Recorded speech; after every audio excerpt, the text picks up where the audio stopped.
Welcome back students. In this video we will discuss the strength of acids and bases. देखिए अब हम लोग various concept acids and bases के discuss कर चुके हैं. लास्ट वीडियो में हम लोगों ने डिसोसिएशन और ionisation of acids and bases के बारे में डिस्कस किया था about weak acids and weak bases. Strength के बारे में हमें पता है कि कुछ एसिड्स होती हैं वीक, कुछ एसिड्स होती हैं स्ट्रॉन्ग. इसी तरह से कुछ बेसिस भी वीक होते हैं और कुछ बेसिस क्या होते हैं, स्ट्रॉन्ग बेसिस हैं. लेकिन अलग अलग कंसेप्ट्स ने एसिड्स और बेसिस की स्ट्रेंथ को अलग अलग तरीकों से डिफाइन किया. फॉर एग्जांपल सबसे पहले हमारे पास कौन सा कंसेप्ट था एसिड्स एंड बेसिस का? अर्हीनियस कंसेप्ट था. अर्हीनियस कंसेप्ट का जो तरीका था एसिड्स और बेसिस की स्ट्रेंथ को डिफाइन करने का या स्ट्रेंथ को एक्सप्लेन करने का वो कुछ डिफरेंट था.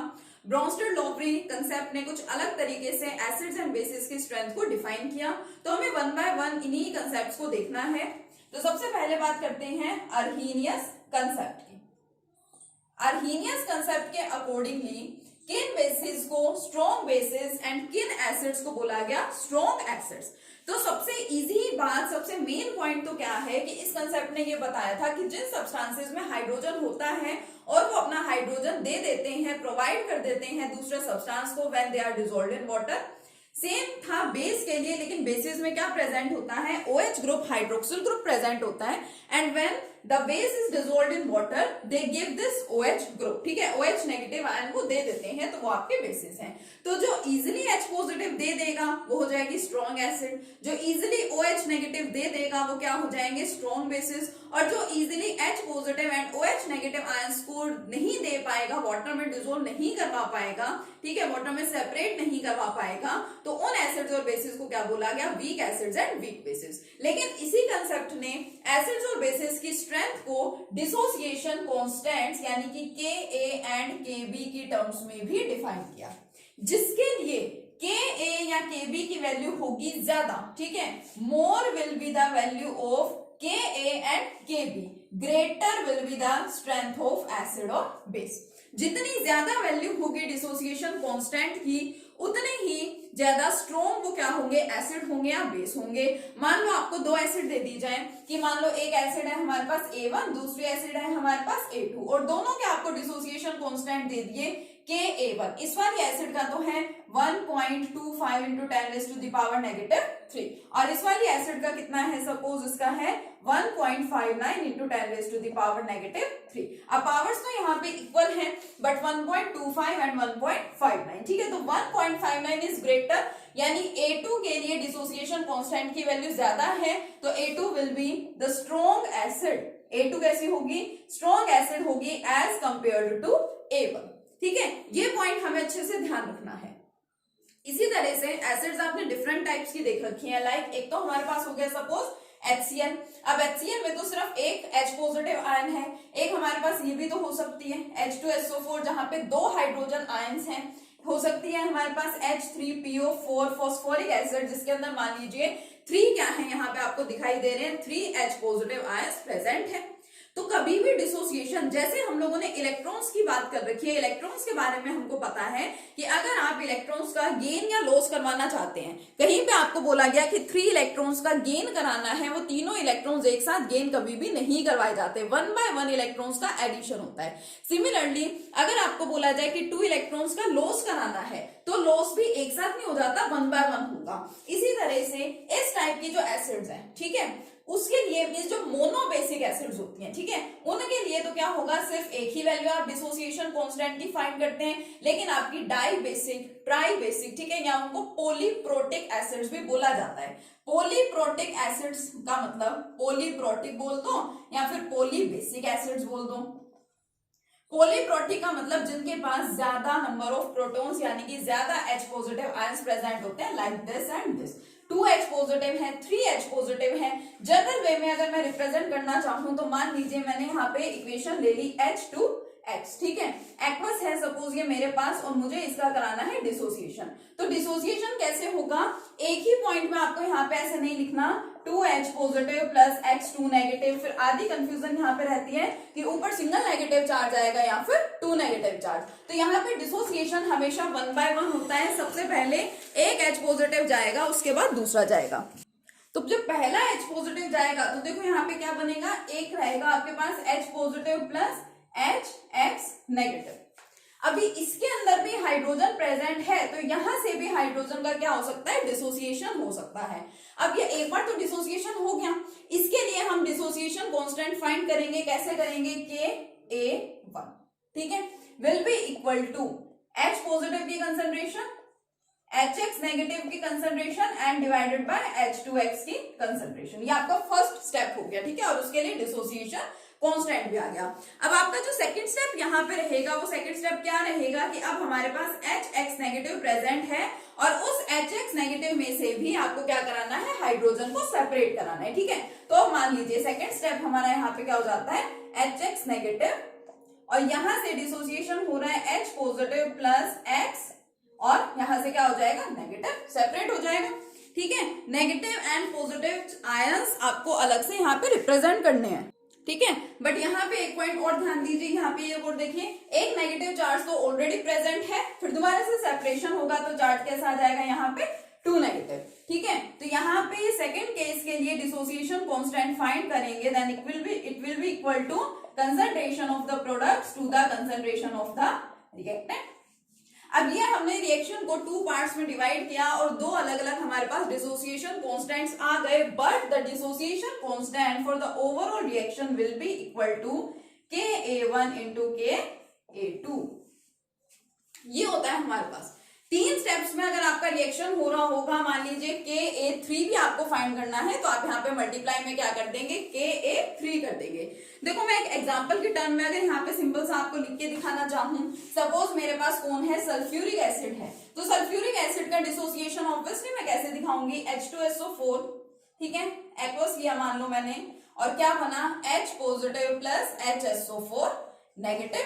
इसके लिए मैं सबसे पहले फाइंड करूंगी Ka1, ऐसे ही, ठीक है। फिर अब मेरे पास ये भी है तो HSO4 नेगेटिव एक्वस लूंगी, ठीक है, और H positive plus SO4 2 negative. अब ये अंडरस्टूड भी है कि सल्फेट पे 2 नेगेटिव चार्ज ही होता है, नहीं भी ध्यान हो तो यहाँ से देख लें, सिंगल नेगेटिव चार्ज तो इसमें पहले से है, और अगर आप सेपरेशन ऑफ चार्जेस कराएंगे तो एक नेगेटिव चार्ज और आ जाएगा। तो यहाँ से आप क्या फाइंड करेंगे, Ka2 फाइंड करेंगे।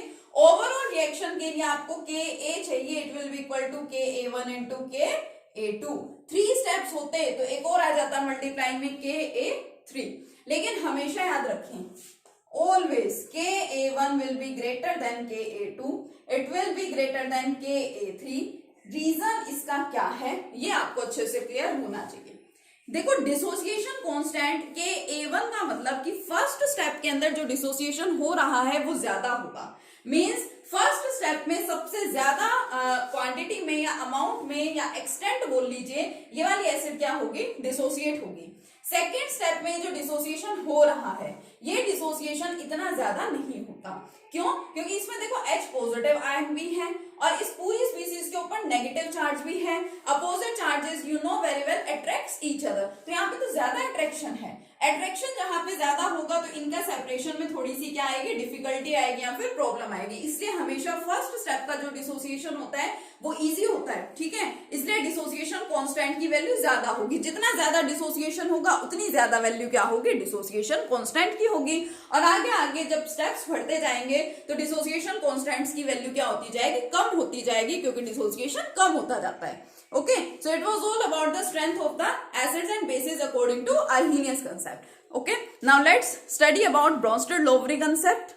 Yes, लेकिन Bronsted-Lowry concept पर चलने से पहले एक important point ये भी ध्यान रखें, Arrhenius concept में आता है if two acids of equimolar concentration are taken। मान लीजिए हमारे पास 2 acids हैं, like we have HCl and we have H2SO4, ठीक है, दोनों की concentrations क्या हैं, सेम है।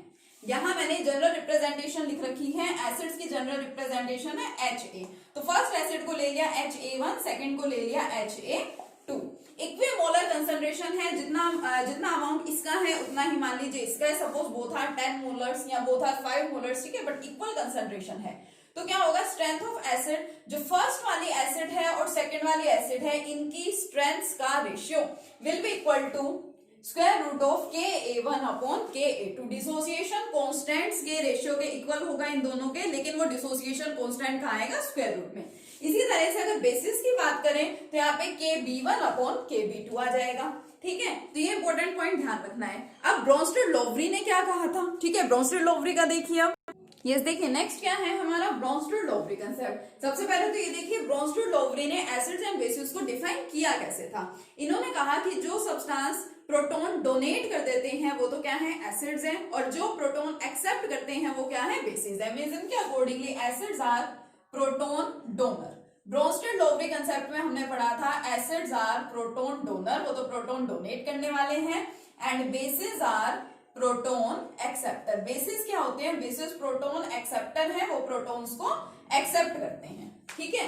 अब वही बात है कि आपके पास दो एसिड्स हैं, सपोज HA1 एंड HA2, दोनों ही क्या कर रहे हैं, दोनों ही प्रोटॉन्स को डोनेट कर रहे हैं, लेकिन जो इजीली, ठीक है, जो सबसे आसानी से क्या करेगा, दोनों में से प्रोटॉन को डोनेट करेगा वो हो जाएगी स्ट्रॉन्ग एसिड, और जो इजीली डोनेट नहीं करेगा वो क्या हो जाएगी, वीक एसिड। इसी तरह से बेस है, जो प्रोटॉन को इजीली एक्सेप्ट कर ले वो तो क्या होगा, स्ट्रॉन्ग बेस, और जो प्रोटॉन को इजीली एक्सेप्ट ना करे वो कैसा हो जाएगा, वीक बेस हो जाएगा। For example B1OH first base है एंड B2OH क्या है, सेकंड बेस है। दोनों में से प्रोटॉन को एक्सेप्ट करने की टेंडेंसी जिसकी बहुत ज्यादा होगी वो क्या होगा, स्ट्रॉन्ग बेस होगा। जिसकी कम टेंडेंसी होगी प्रोटॉन को एक्सेप्ट करने की वो कैसा बेस हो जाएगा, वो जाएगा वीक बेस। और इन्होंने आपको ध्यान होगा इस कंसेप्ट में कंजुगेट एसिड बेस पेयर्स के बारे में हम लोगों ने डिस्कस किया था, तो इन्होंने उसको भी रिलेट किया। इन्होंने कहा ये इंपॉर्टेंट पॉइंट है जो लिख रही हूं, सभी ध्यान रखेंगे, अच्छे से नोट डाउन करेंगे इसको।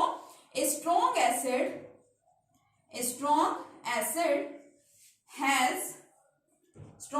Has a weak conjugate base and vice versa जो स्ट्रॉन्ग एसिड्स होते हैं उनके जो कंजुगेट बेसिस आप लोग फाइंड करते हैं, ठीक है, एसिड्स के कंजुगेट बेसिस बनाते हैं और बेसिस के क्या बनाते हैं, कंजुगेट एसिड्स बनाते हैं। तो स्ट्रॉन्ग एसिड्स के कंजुगेट बेसिस तो होते हैं वीक, एंड वाइस वर्सा उसका अपोजिट, अगर वीक एसिड है तो उसके कंजुगेट बेसिस कैसे होते हैं, स्ट्रॉन्ग होते हैं। तो ये पॉइंट आपको यहाँ पे अच्छे से ध्यान रखने हैं। नेक्स्ट और कैसे पता लगा सकते हैं स्ट्रेंथ के बारे में, देखिए स्ट्रेंथ का मतलब वही है स्ट्रॉन्ग है आपका सब्सटेंस या फिर वीक है। आप बॉन्ड स्ट्रेंथ के हिसाब से भी आइडेंटिफाई कर सकते हैं, ठीक है, बॉन्ड स्ट्रेंथ के बेस पे भी आप लोग आइडेंटिफाई कर सकते हैं। मान लो मेरे पास है HF, HCl, HBr and HI, ये सब क्या है, एसिड्स हैं। फ्लोरीन, क्लोरीन, ब्रोमीन, आयोडीन आप लोग थर्ड यूनिट पढ़ चुके हैं तो आपको पता है एक ही ग्रुप के मेंबर है, हेलोजन्स है हमारे, 17 ग्रुप है ये, ठीक है। इन्होंने क्या कर रखा है, हाइड्रोजन के साथ रिएक्शन करके एसिड्स बना रखे हैं। ये सब एसिड्स हैं क्योंकि सब में हाइड्रोजन हमें साफ साफ दिख ही रहा है, तो अर्हीनियस के अकॉर्डिंगली ये एसिड है। प्रोटॉन डोनेट करेंगे, ठीक है, तो इसका मतलब फिर जो ब्रोंस्टेड लोवरी कंसेप्ट है उसके अकॉर्डिंगली भी ये सब क्या है, एसिड्स हैं, ठीक है। अब हमें पता लगाना है इनकी स्ट्रेंथ, तो इनकी स्ट्रेंथ डिपेंड करती है बॉन्ड स्ट्रेंथ के ऊपर। जनरल वे में आपको बताऊं तो एसिडिक नेचर में स्ट्रॉन्ग एसिड है या वीक एसिड है, बॉन्ड स्ट्रेंथ से भी आपको पता लगता है। देखो क्या है, हाइड्रोजन तो सभी में सेम है, मान लो मैंने इस छोटे से सर्कल से रिप्रेजेंट किया हाइड्रोजन को, ठीक है, चारों में हाइड्रोजन का साइज तो सेम ही रहने वाला है। फ्लोरीन है, फर्स्ट मेंबर है इस ग्रुप का, उसका साइज थोड़ा सा छोटा है, ठीक है। नेक्स्ट मेंबर क्लोरीन है, हम लोगों ने पढ़ रखा है on moving down the group atomic size increases, तो क्लोरीन का साइज होगा थोड़ा सा बड़ा, ब्रोमीन का साइज होगा और बड़ा, और अगर आयोडीन की बात करूं तो साइज कैसा हो गया, और बड़ा। अब इनके बीच में क्या बने हुए हैं, बॉन्ड बने हुए हैं, यही तो पढ़ा ना, ये HF, HCl, HBr and it is HI। अब देखो, अब जो बॉन्ड है वो कौन सा बॉन्ड स्टेबल होगा, जो कंपेरेबल आइटम्स के बीच में बॉन्ड बनता है, मतलब ऐसे आइटम्स जो कंपेरेबल हैं, जिनके साइजेस कंपेरेबल हैं, उनके बीच में जो बॉन्ड बनता है वो बॉन्ड तो हमेशा कैसा होता है, स्टेबल होता है। और जहां पे साइजेस कंपेरेबल नहीं होते उनके बीच में जो बॉन्ड बनता है वो बॉन्ड कैसा होता है, वीक बॉन्ड होता है, ठीक है। हमेशा याद रखेंगे कि दो मान लीजिए सेम नेचर वाले पर्सन्स हैं, ठीक है, उनके बीच में कोई बॉन्ड है वो स्ट्रॉन्ग होता है। दो पर्सन्स हैं, उनकी नेचर एक दूसरे से मिलती नहीं है, तो उनके बीच में इतना स्ट्रॉन्ग बॉन्ड नहीं बन सकता है। तो सेम यहाँ पे एटम्स की बात है। अब यहाँ पे बॉन्ड स्ट्रॉन्ग है यानी इजीली डिसोसिएशन इसका नहीं होगा। जब तक डिसोसिएशन नहीं होगा यानी कि इस सब्सटेंस ने H पॉजिटिव आयन दिया ही नहीं, अभी H पॉजिटिव इजीली दे नहीं रहा है, तो फिर कैसी एसिड होगी, ये वीक एसिड होगी। और अभी मैंने आपको एग्जांपल में लिख के भी बताया था कि HF is also a weak acid, ठीक है। इसकी बात करें तो देखो यहाँ पे कितना बड़ा इम्बैलेंस है, कितना ज्यादा इम्बैलेंस है दोनों के साइजेस के अंदर, ठीक है। तो बॉन्ड जो है ये बिल्कुल भी स्टेबल नहीं है, जो स्टेबल नहीं है वो क्या होगा, फटाफट से टूट जाएगा, दोनों सेपरेट हो जाएंगे। यानी हाइड्रोजन आयोडाइड ने हाइड्रोजन को इजीली क्या कर दिया, डोनेट कर दिया, so it is the strongest acid, ठीक है। बॉन्ड की स्ट्रेंथ पे डिपेंड करता है कि बॉन्ड कितना ज्यादा स्ट्रॉन्ग है। अगर बॉन्ड बहुत ज्यादा स्ट्रॉन्ग है तो फिर वो जो एसिडिक नेचर है उसकी बहुत वीक होगी। तो इसके अंदर जो HI है it is most acidic complete group में, ठीक है, and HF is the least acidic. और मान लो मैं एक पर्टिकुलर ग्रुप की बात करूं तो, ठीक है, सॉरी एक पीरियड की बात कर लूं तो ये तो ग्रुप की बात हो गई। तो पीरियड में जो एसिडिक नेचर है it depends on the electronegativity. Acidic character is directly proportional to the electronegativity, ठीक है, स्पेस लिख देती हूँ।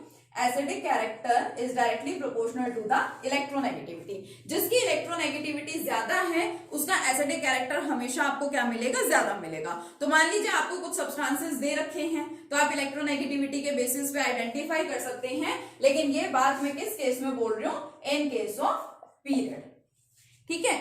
तो इसके अलावा भी हम लोगों ने एसिडिक कैरेक्टर के बारे में छोटी छोटी चीजें प्रीवियस यूनिट्स में भी पढ़ रखी हैं।